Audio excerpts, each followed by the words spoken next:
AJ Jacobs, welcome back to Crazy Money. It is great to be back. Thank you, Paul.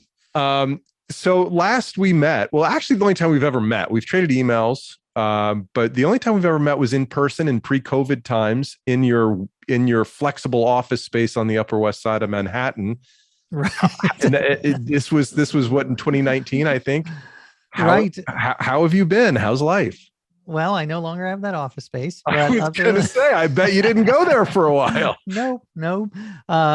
But yeah, other than that, I've been hanging in there. I've been doing this book, and I don't know about you, but I loved I love researching books, and I love talking about them with people like you, especially you. But I hate writing them. I just hate. Oh, it's the pesky. word. It's the pesky. You like the fun part of playing games and doing the research, but not actually putting pen to paper. Right. There is that. I mean, I know that my title is officially writer, so it's a little weird that I hate to write, but I think a lot of And a pretty writers hate to prolific write. one at that, right? Well, thanks. I don't know. I don't know if that's, I mean, I look at people who are a lot. My friend Stuart Gibbs, who's a children's writer, like every month there's a new one on Facebook, and comparison is the thief of joy. I've learned I from was Crazy about to pull Money. that out on you. That's right. So I should not be comparing myself. I should be happy with what I have. So you've got this new book coming out. We're going to talk about it in depth, but what was it like writing a book during pandemic? Well, it was interesting. I started this book right before the pandemic, which is weird because the topic seems like it would have been inspired by the pandemic, because the topic is puzzles, and puzzles were huge in the beginning of the pandemic. It was like jigsaw puzzles. You couldn't find them on the shelves. They were like hand sanitizer. Like they were like, they talked about the shops were couldn't keep them in stock. And then there was this Wordle craze just a few months ago. So, but weirdly, my obsession predates COVID. The I was able to. My favorite part of writing, as I say, is research, and not just research, but going on adventures, like going to Spain and competing in the World Jigsaw Puzzle Tournament, or going to the headquarters of the CIA. So I was able to do that a little before COVID, and also in between waves. So I was able to go to on a bunch of adventures, but I probably would have preferred to go on more if not for COVID. Well, as I mentioned in the introduction, the name of the book is The Puzzler, one man's quest to solve the most baffling puzzles ever, from crosswords to jigsaws to the meaning of life. Way to set the bar low, AJ. Thank you. Why do I you like love, to promise. why do you love puzzles so much? Well, I've always loved puzzles ever since I was a kid, and I would do crosswords. I would make pencil mazes. I would draw them myself on their living room floor, and they would take up the whole living room. And I realized it informed my worldview. I sort of see the world as a giant puzzle, and my other books could be framed as puzzles. I wrote a book on called The Year of Living Biblically, which was about the puzzle of religion. I wrote a book called Thanks a Thousand, which we talked about, which is about the puzzle of how to be grateful in a world where it's often hard to be grateful, at least because of the way we're wired. So I have always loved puzzles, and I think it's because curiosity. I mean, that is, gratitude and curiosity are my two favorite emotions, if that's what you call them, emotions or drives. And I've always been super curious, and that's the core, the essence of puzzles, curiosity. Okay, let's do desert island puzzles. You got three, you're stuck on a desert island. You get three types of puzzles to keep with you until your ship comes. What are those three puzzles for you? Well, that's interesting, because do I just get the one? Because if I have one puzzle that, I want one that's going to take like 3 months to solve, like Right. this one at the CIA, which has taken over 32 years to solve, and still no one has solved it. So maybe I take that one. I think, but as for the ones that really addict me and just get my dopamine going, I do love crosswords.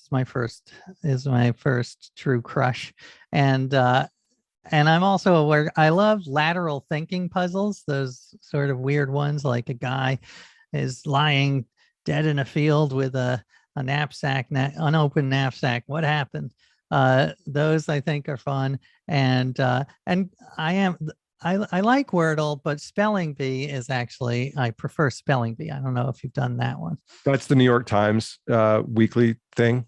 Yeah, it's an anagram. It's like you've got to find words. It's like a sophisticated jumble. One of the reasons that I have refused to try Wordle is that I tend to get addicted to puzzles. Like I was in a Scrabble rabbit hole with my friend Rob Goldberg for months at a time, where I would go back and forth. And as I was playing, I'd think, how does this guy have time to be spending this much time with me playing Scrabble? And I eventually, and my buddy Ted Mico also, and I eventually had to just say, guys, I'm out. I can't control myself in this medium. Like if it was one move a day, for months, I think I could do it, but we'd just be going back and forth all day long. So that's why I've refused to try Wordle, and I kind of resist the temptation to go into the New York Times crossword puzzles because I'm afraid the same thing will happen. Well, my argument, one of my theses in the book, is that it's a great addiction. If you're going to have an addiction, it is a very good one, because I don't think it's a waste of time. I don't think it's a trivial pursuit. I think it is a really great way, not just to have fun while you're doing it, but to train your mind and to be a better thinker, and even to be more compassionate and to be happy. Like there are all of these benefits that I think flow from puzzles.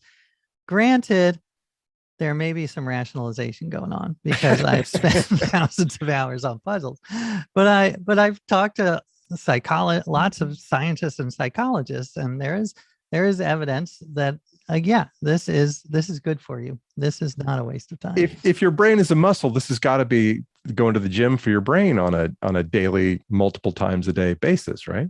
Absolutely.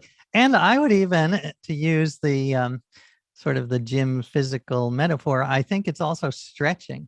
Like you are doing some serious stretching, because what puzzles teach you is how to be flexible, cognitively flexible, which is, I think, one of the most important ways that we can think. It's one of the most important ways to train our brain, because, and especially as I get older and older, the ruts in my brain get deeper and deeper, and just the danger, there's just such a danger of being stuck in one way of thinking and having that awful confirmation bias.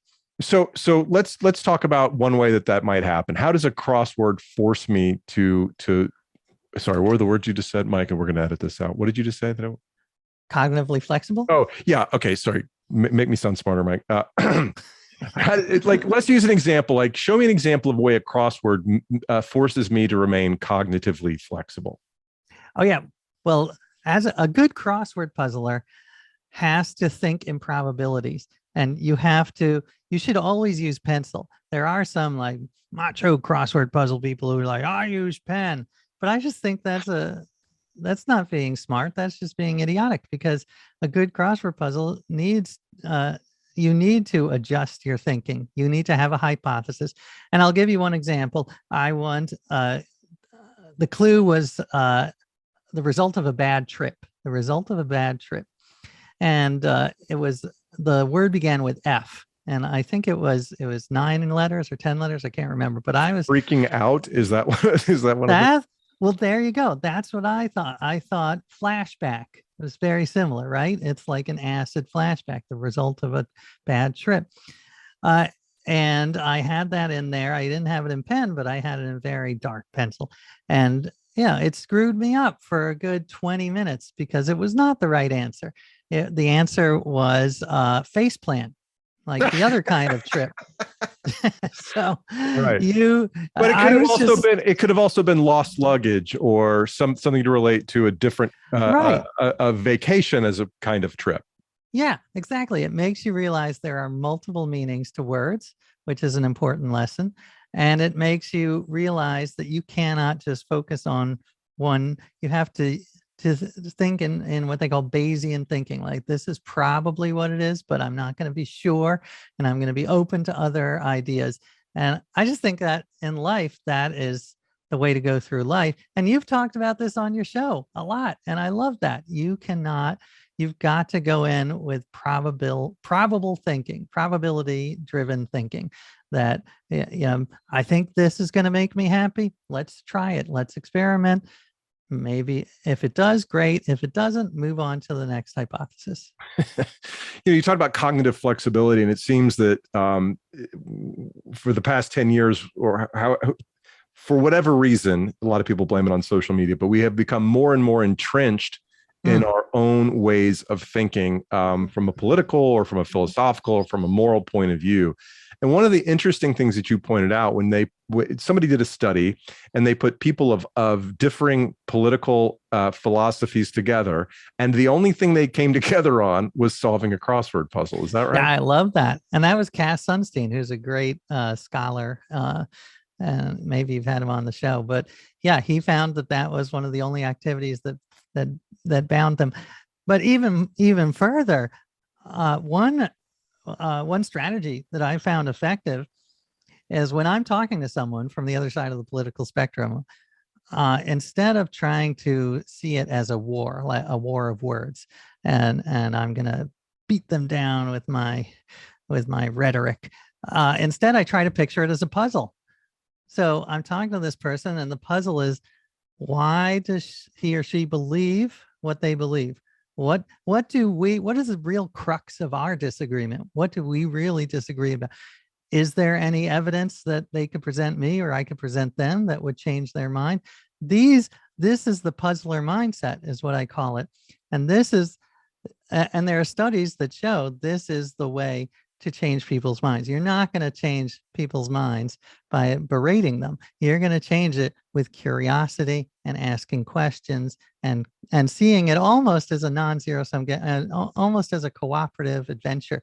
Like, how can we figure this out together? Well, let's talk about that journey our brains go on when we're trying to solve puzzles. In one of remind me the puzzles that are represented by numbers and letters. What are those? You mean Ditloids? Is that the one? There's so many with numbers and letters. Okay, well, so you were summarizing, or one of the people you profiled in the book was summarizing the process our brain goes through. I think I know who you mean. I think you mean the godfather of Sudoku. Yes. His name is Maki Kaji, and he had a 3-character summary of puzzles that I loved because it was just so simple. And he wrote on the whiteboard, question mark, arrow, exclamation point. Now, what does that represent? Well, the question mark is the beginning. You're given a situation that's baffling. The arrow is you're wrestling with the puzzle, and the exclamation point is the aha moment that you're all seeking, the dopamine rush. Now, there are a couple of things that I love about this. First, I don't think that it should be confined to puzzles. I mean, I think that is, a lot of stories. That's sort of the narrative structure. You're given a situation, you struggle, resolution.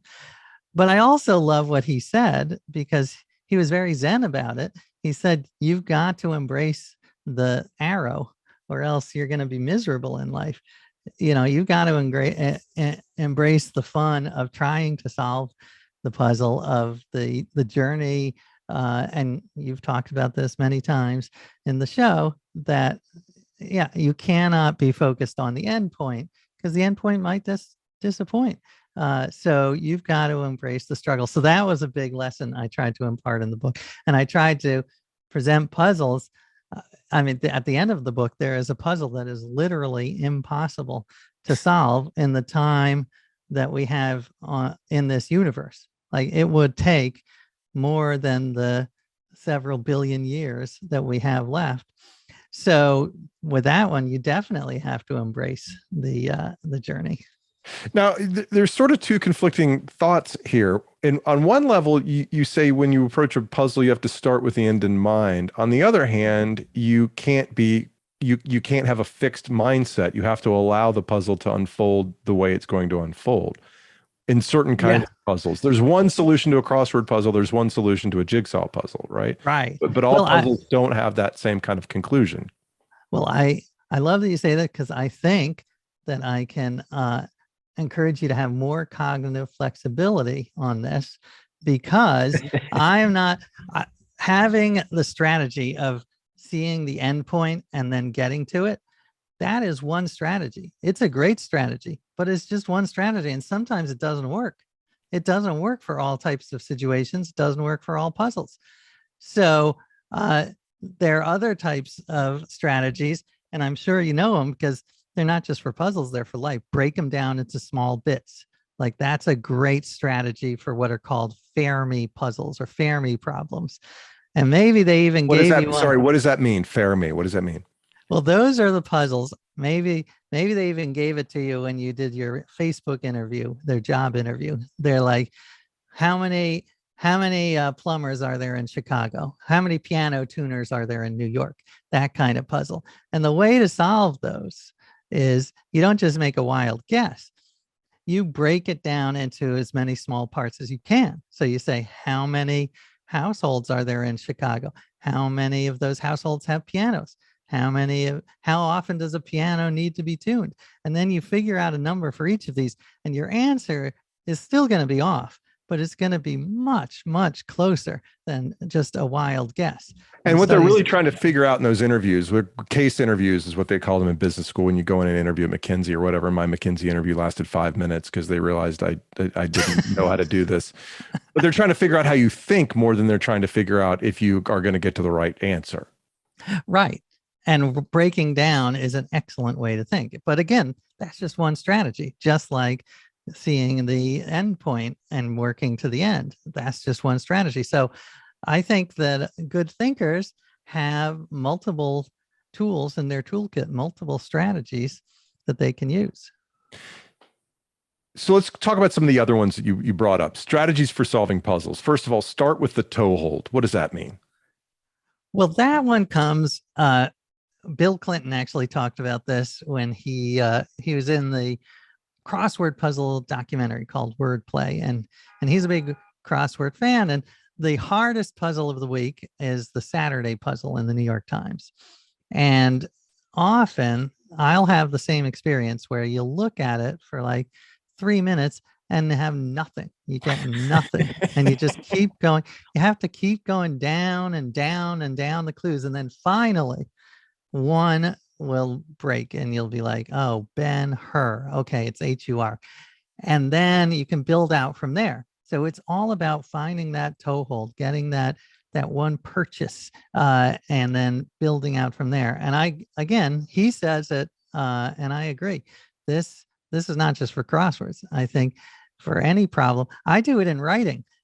I always start my writing with the sort of the easiest, where here's the most vivid anecdote that I know is going to work, and I'm going to flesh that out, and then I'm going to build the outline out from there. Right. So this is the story, and maybe you need a way to get into the story, but this is the meat of the argument. Here are the points I want to make, and then you sort of move pieces around as the picture becomes clearer in your mind. And the way it becomes clear is by actually doing the work, right? Right. And that is another lesson I learned. I mean, as I mentioned, I hate writing, but I tried to reframe it.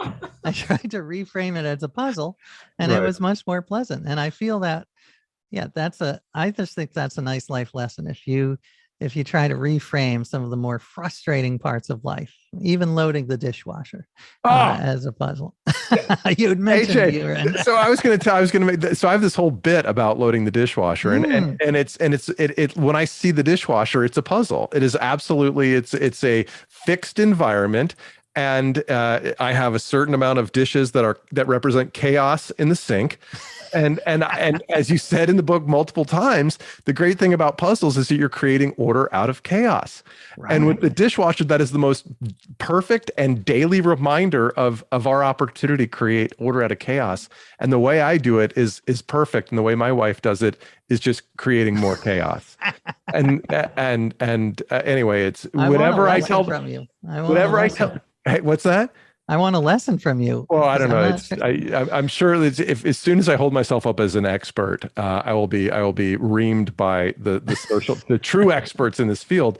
I just know it pleases me when I get all the dishes in there as neatly and as effectively as possible. And when I tell that joke on stage, I always see in the audience couples looking at each other, pointing the finger, saying, "He's you, I'm his wife."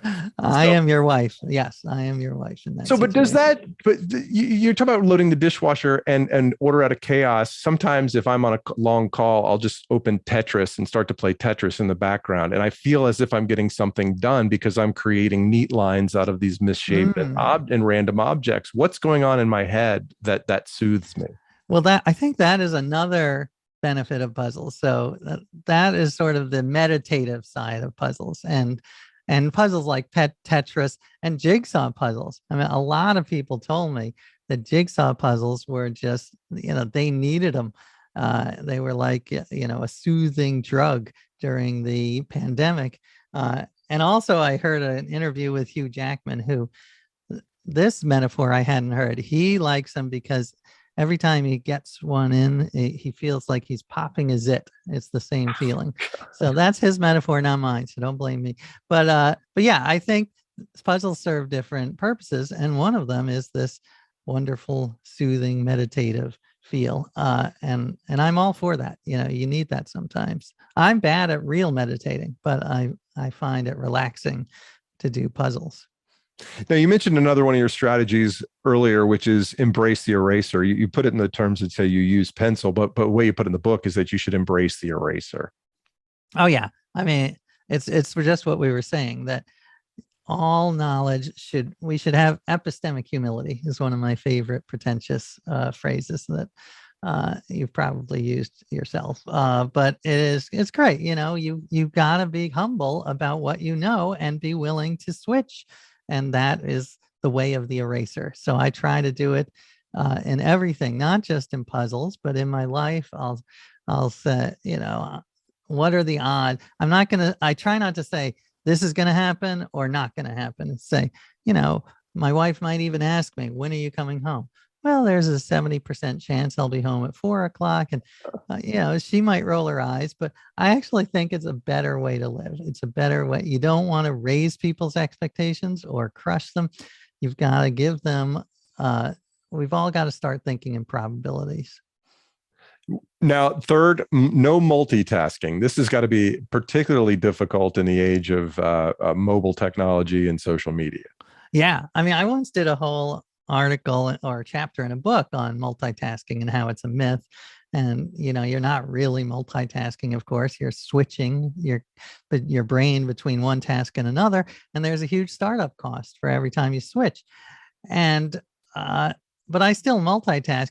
But puzzles to me were one of the clearest bits of evidence that multitasking does not work, because it was just fascinating to see the night and day situation where I would be working on a hard crossword puzzle while watching TV with my wife, getting, one maybe every 5 minutes, and then turn off the TV and I focus on it, and I can, it just flows.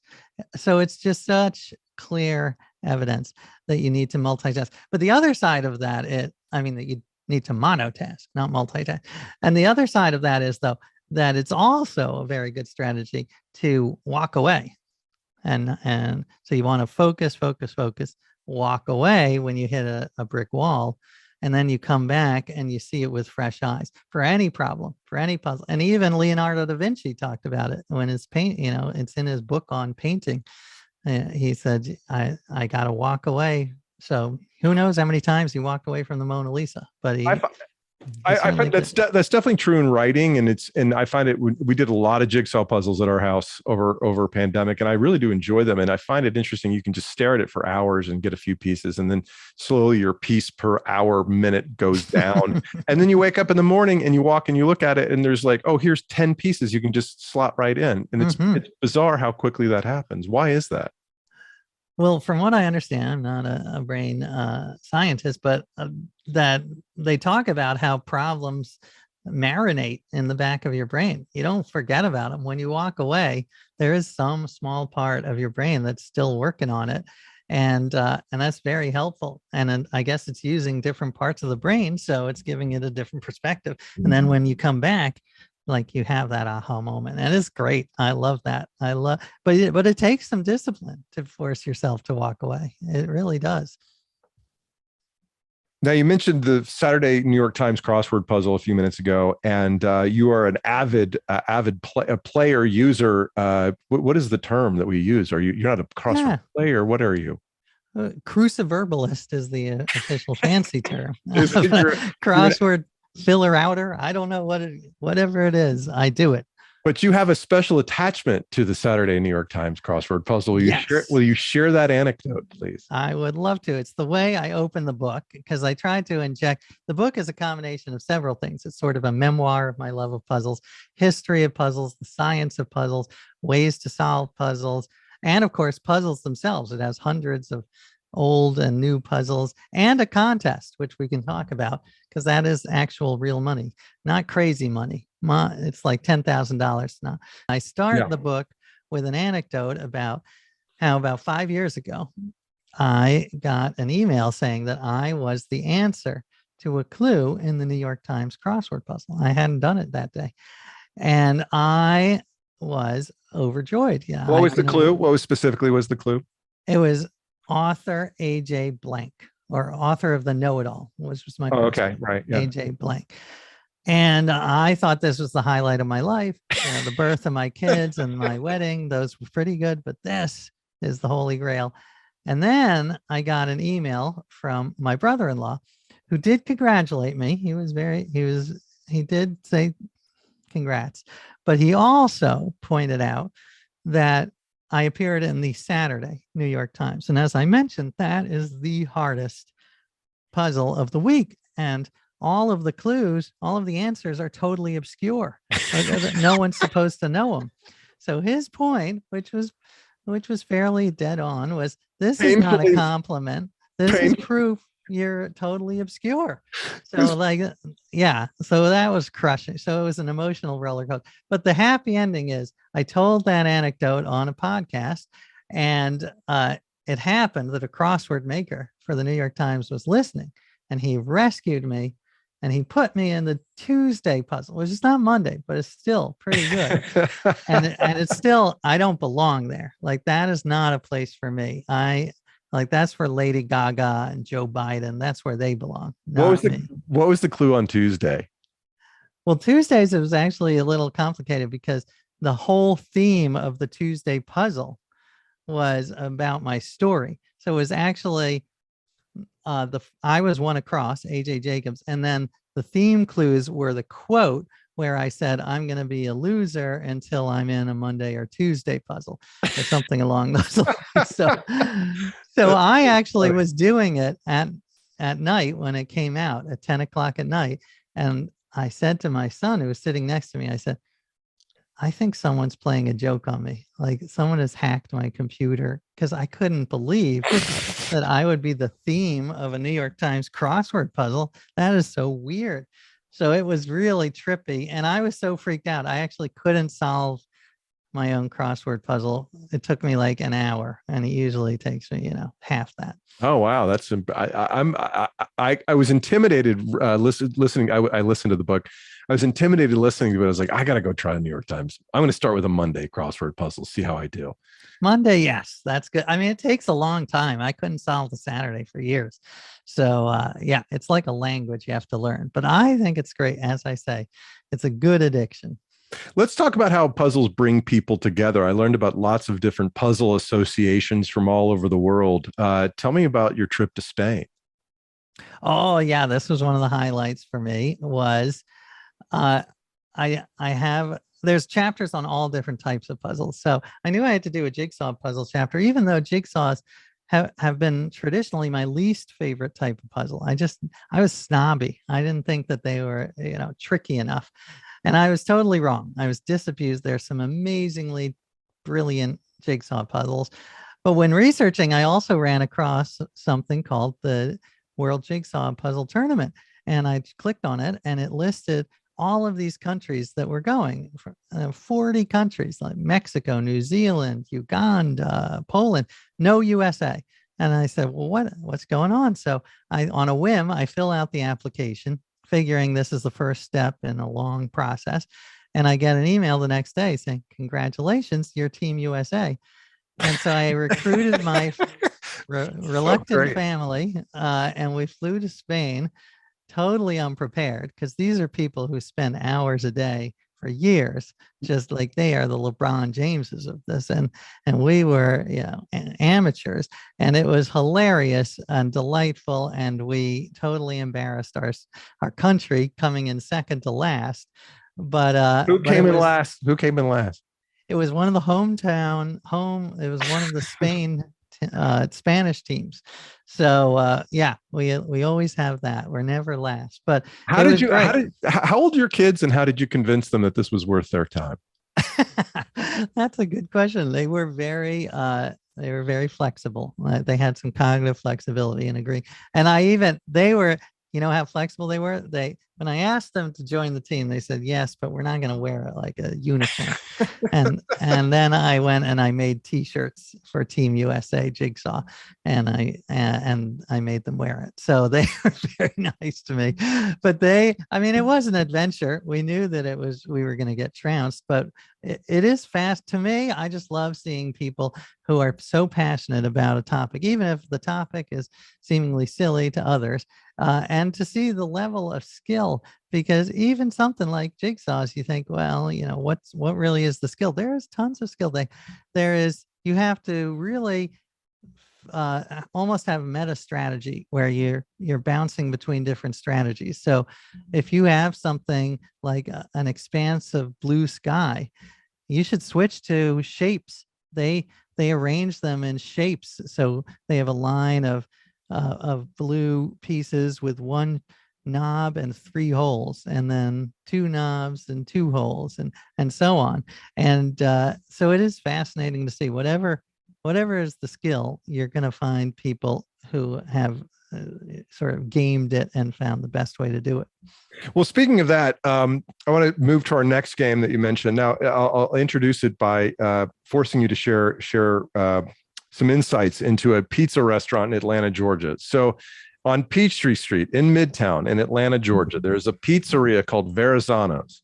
And the logo, the V in Verrazano's, is a V with a long line on top over Arizona's. And there's a 3 in the corner. And I've always how I think I'm smart. I was like, why does that guy have a cubed root? The symbol for a cubed root in the V of his name. And I've never stopped in there to get his pizza. And I learned where that comes from by consuming your new book. Tell me the story. I love that you know that. You're the first reader who has said that they know Verrazano's Pizza. And this was one of the great characters. There's so many great characters in the world of puzzles. He was one of the original Rubik's Cubers way back in like 1981 when it came out. He was on all the TV shows and as being one of the fastest. And back then, fast was 45 seconds, which is embarrassing now. Like now the record is 3.5 seconds. But anyway, he is a delight, and he's very, outspoken. He's got a lot of opinions.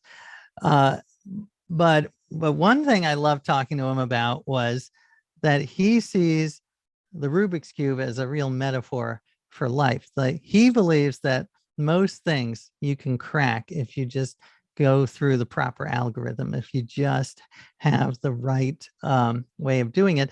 And so his second career, he opened a pizza restaurant, but he did it in a very Rubik's Cube way. He experimented with 800 different recipes, 50 different types of olive oil, 40 different types of tomato, and leaving them out for 5 minutes versus 7 minutes. And so he made this 40-page document on how to make the perfect recipe, and I love it. And it let me grapple with this notion, and I want to hear your thoughts on this. How much of life is like a Rubik's Cube? How much can you just sort of break it down into these perfect algorithms to achieve, and how much of it is so messy and wild that you cannot? And I don't have a good answer, because it's a complicated issue. Well, my question for that was, as before you went on this journey, you were not a Rubik's cuber. You could get a side or two or something like that, if I recall correctly. But then after Mhm. you were taught by people that are experts in the field, they gave you the keys to how you solve it. They showed you the algorithm, and then you just have to put that plan in place, and then you do it more quickly every time. Is that right? Right, right. So does that decrease the joy and the pleasure of doing it just because you're running a game plan as opposed to not knowing what you're doing and trying to figure it out? Yeah, I mean, I would say the older guys would say yes, that this is not true Rubik's cubing. True Rubik's cubing was when you had to be the scientist and discover the algorithms yourself, and not just memorize. I will say there is, however, when you get to the top level, you have to figure out which algorithm to use in which situation, because there are 100,000 different ways to do it. So that does require some creative thinking and some problem solving that could be joyful. But yeah, for me, I loved the order out of chaos. Like you all of a sudden you had a bunch of patchwork and now you have Right. like these beautiful sides. But yeah, it's not, I wouldn't say that memorizing algorithms is my favorite type of puzzle.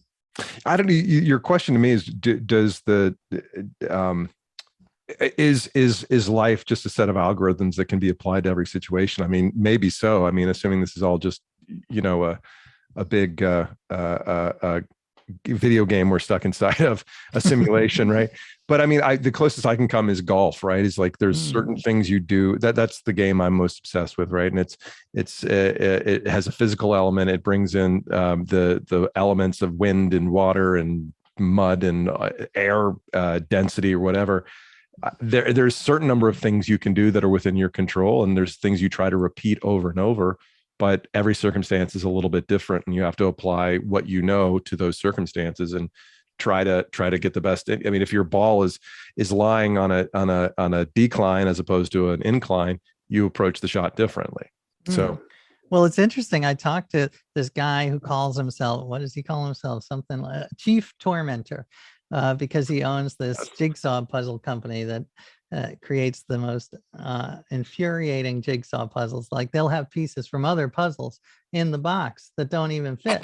Uh, but he, as a word you use very often in the book is diabolical, and that is yes, he was diabolical. I asked him about puzzles in real life, and he brought up golf, and he had an interesting point because he said that he totally re-engineered his golf swing mm, because he just decided to get rid of all of his preconceived notions and try everything.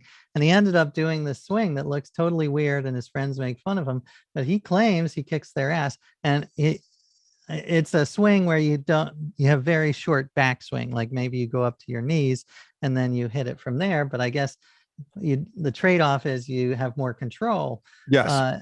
So that I thought was very it's like the what's the name of the Fillsbury flop, the famous, Oh, the high jumper guy, yeah, that right, who totally re-engineered high jumping by just doing this method that no one had ever thought of, where you go on your back.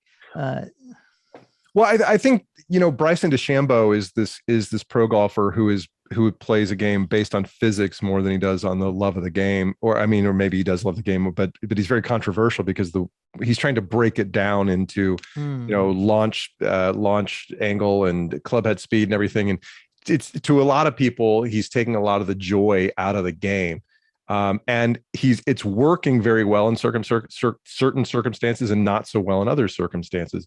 But it begs the question, well, what kind of game are you playing? Is he playing the same game everybody else is playing? And is that a good thing or a bad thing? Like, is it, I guess it begs the question, does it matter if you're playing the same game everybody else is playing? well, what that reminds me of is the common theme in your show, which is that you have to think about what is the purpose of why you're making money. Mm. And is money an intrinsically good thing? Like, does making money alone make you happy, or is it a means to an end? And I side more with you that it is a means to an end, and that you've got to step back and think, about that end. And so I'm definitely, I feel that money alone, I'm very lucky that I have enough money, but I don't think that alone is sufficient for my happiness. I am very driven by experiences, like going to Spain. That was one of the most fun and rewarding experiences of my life. It was just so weird too. I love weird experiences. I think is what gives me joy. And money, you do need some money for that, but you don't need billions of dollars. I guess to go to space you do, but there's so much to do that you can experience that doesn't require a lot of money that can still give joy. A couple more questions, and then I'll end with the biggest question of all. But what's the difference between a maze and a labyrinth? Well, I am glad you asked. I did not know, but apparently there's a big one, and I got in trouble. I didn't know either. With the labyrinth people for not knowing. Yeah. Well, a labyrinth, maze is an actual puzzle. The one you're probably familiar with. You make a left or a right, and you can get lost. A labyrinth is more like a spiral, and it dates back to ancient times, and you walk in and there's only one path, and then you walk out.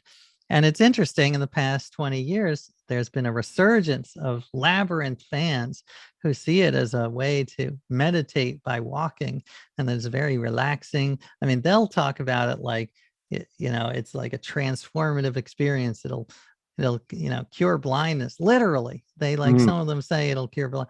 I went to a labyrinth gathering association, and I walked labyrinths, and it was very relaxing and meditative. It didn't blow my mind, but it was kind of nice. But the labyrinth people, some of them just hate me. One guy said God created the labyrinth to undo the damage that mazes have done to our psyche. So there's some animosity, but I also love mazes, and I spent some time doing the hardest corn maze in the world in Vermont, and it was just it's a blast. When you go to a corn maze, do you ever feel, do you ever worried that you're going to be murdered in the middle of a corn maze? I mean, I can't. Maybe it was the fact that I saw The Shining at a very young age or whatever. But I just feel like corn mazes. And I know it wasn't a corn maze in The Shining. But I just feel like corn mazes would be a delightful place to stage a horror movie. Absolutely. And I will tell you, this one maze, I mean, people get very emotional. They people weep. And there have been the guy who owns it told me that fathers will abandon their wife and kids because they're so frustrated. And so yeah, it is. I don't know if there have been murders. In fact, I'm pretty sure there haven't. But yeah, there's definitely high emotion. I want to read back something one of the people at the labyrinth said to you, and get your thoughts on it. The labyrinth is not the puzzle to solve. The puzzle is you, and you solve it by walking the labyrinth.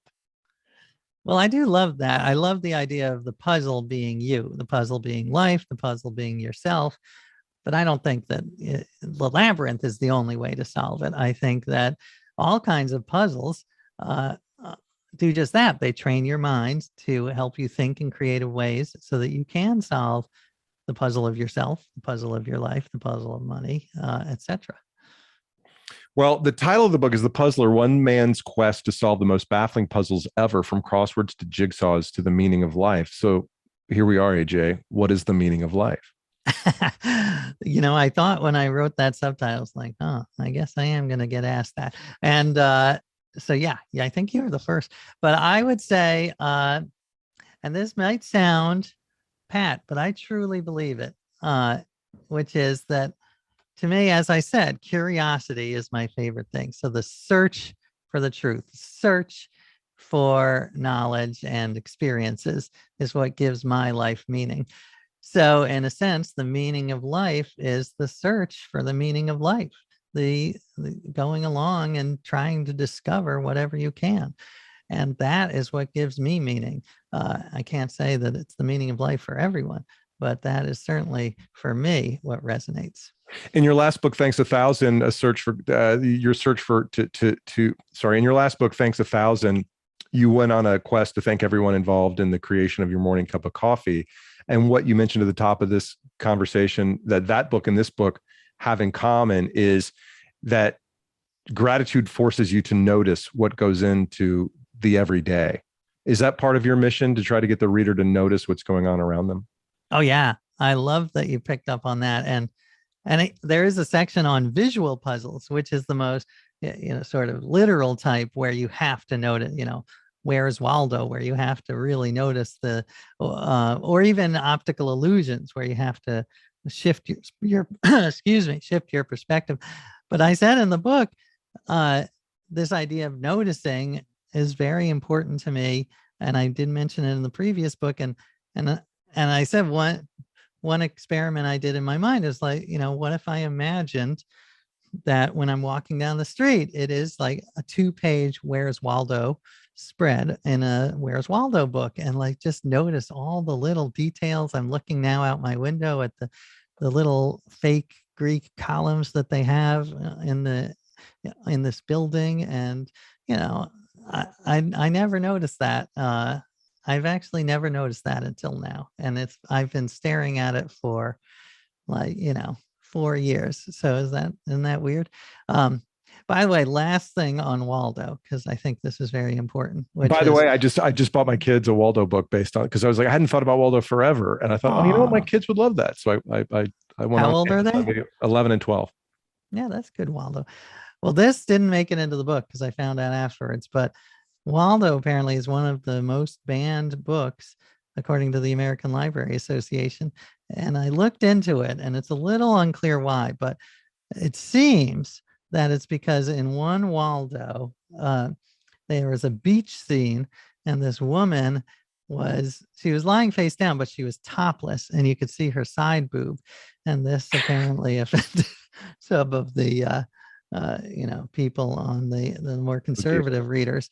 So Where's Waldo has been banned. So you're supporting banned books by. Well, I'm that much of a rebel. Well, AJ, it's always a pleasure to talk to you. Thank you for joining again, and thanks for all the work that went into this very enjoyable book, The Puzzler: One Man's Quest to Solve the Most Baffling Puzzles Ever, from crosswords to jigsaws to the meaning of life. Where can our listeners find out more about you? They can go to ajjacobs.com. But I do also recommend, if they like puzzles, then check out thepuzzlerbook.com, because there is, if you click on that, you'll get to a contest. And by the way, no purchase necessary. Legally, I want to stress that. But there is a code in the introduction. There's a secret passcode in the introduction of the book, which is available for free on the internet and on that website. But if you can find the code and put it in, you'll be allowed access to this amazing contest of like 30, I'm not sure how many, but dozens of astounding puzzles by these professional puzzle makers who are friends of mine and who did it for like way less than they should have. And even if you don't win the 10,000, I think it's a blast. I will put links to that in the show notes. Thanks, AJ, for joining. Thank you, Paul.